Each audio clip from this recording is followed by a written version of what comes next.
They call it a cover-up and a culture of intimidation. The local Metro Workers Union is blasting management for recently firing a dozen employees and using them as scapegoats.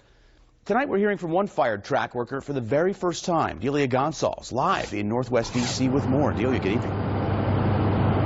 Good evening. Trap Thomas was fired just this morning and then spoke to us just a few hours after his firing. He has spent 9 years working with Metro. He says he's been targeted by Metro managers since 2011. That's when he started blowing the whistle on repeated safety violations.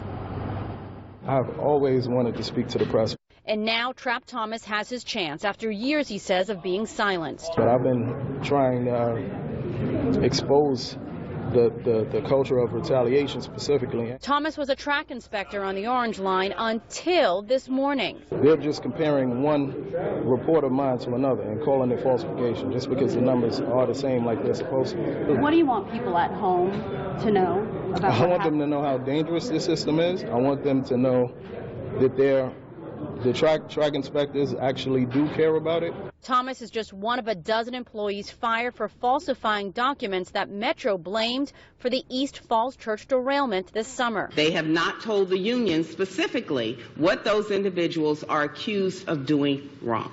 And then the nerve, after having that management structure in place that causes that culture to happen, to then say, well, the real problem here is falsification by the people at the bottom of the food chain. That's outrageous. Union members say the systematic failures can't be blamed on just a handful of people like Thomas, who says reporting these safety violations to OSHA and other agencies cost him his job. Was it worth it? If nothing changes, then it wouldn't have been worth it.